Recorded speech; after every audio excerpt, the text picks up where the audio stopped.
Hey Brian, so today's video is going to be about the right hand and some exercises we can do to enhance it, get it stronger. The first is simply just really getting used to like this motion. Um, and if you can see, I know my guitar is kind of bright, but if you can see, my wrist is like it almost looks like there aren't any bones in it.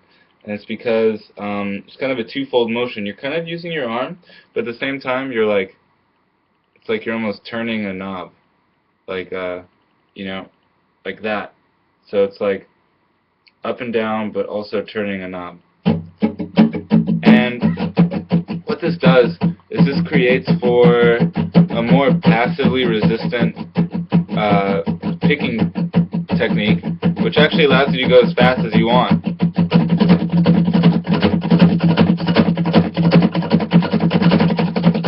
You know, and you can go as fast as you can really go as fast as you want, and it's really easy to subdivide in this too. So, eighth notes, 16th notes, eighth notes, triplets.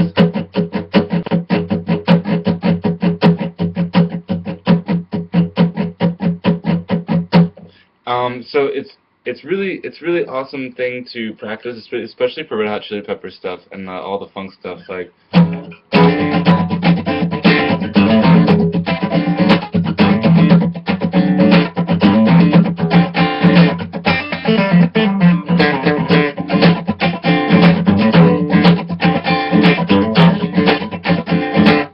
And that was all the same technique. It was just at a faster tempo. And it looks like this. You're shaking your hand. It just got wet or something, you know.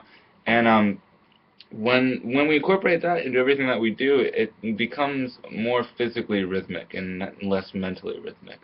And you'll be able to fill in little pockets of rhythm that seemed really hard at first, you know. So, you know, like if we're just doing like a simple progression of like D, C, and G, you know.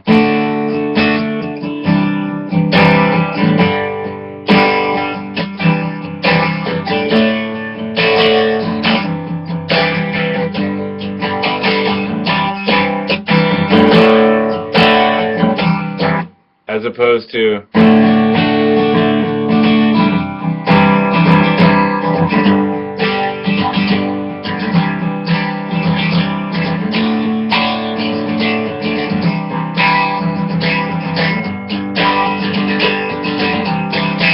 it almost seems like you have to think less because your right arm's already doing all the work because it becomes your metronome.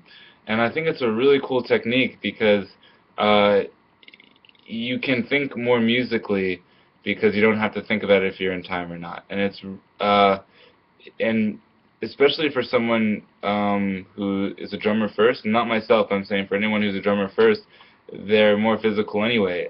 So it'll allow you to lock in with a drummer or any kind of other instrument a lot easier, and your sound will be full, your chords will sound more colorful, people will start asking you how is your G chord sounding so good.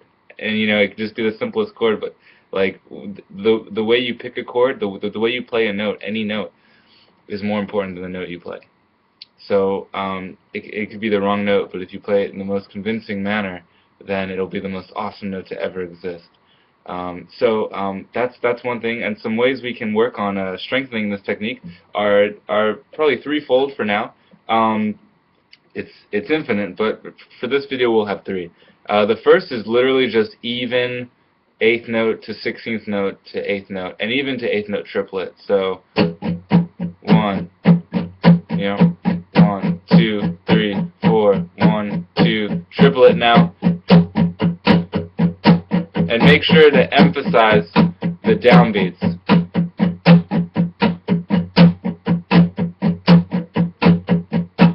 And then 16th notes.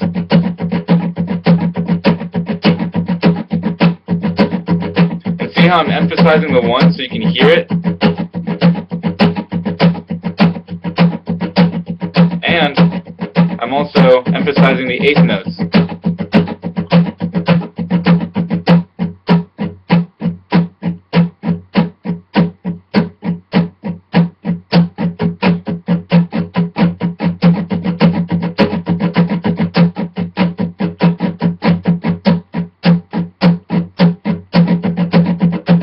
to be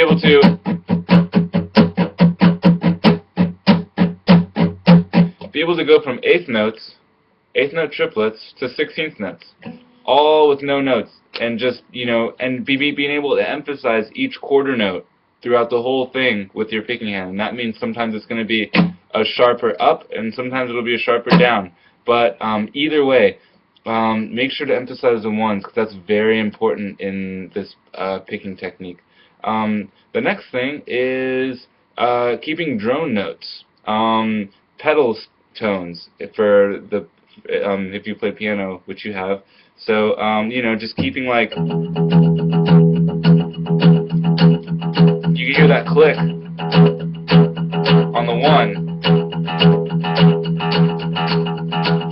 because I'm just doing 16th notes. Now, since we're in E, we're going to do E pentatonic.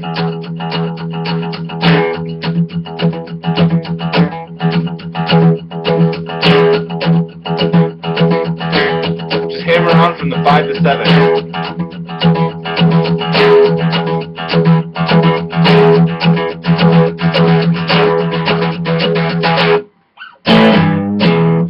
And that'll really help out things too. It'll really get you familiar with building things up and what a drone sounds like and how you can best use them and how to make your guitar sound like two guitars. And the next and last thing is completely like riff-based pockets. So like take a simple riff like,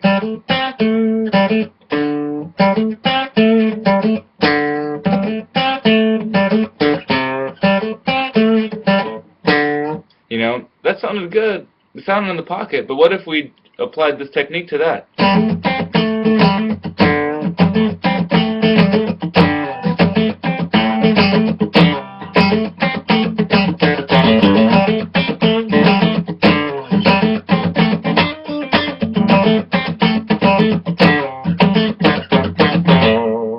And because we added this, there was a more percussive feel to our riff, and it actually made it seem like we were doing more than we actually were. Well, we were doing more, but we weren't playing any notes differently. It's just the way we played them. So I want you to practice this in everything you do, from Red Hot Chili Peppers to Mumford & Son. And I look forward to seeing the improvements in your playing. I hope this video helps you, Brian, and I look forward to our next lesson. Take care, brother. Namaste.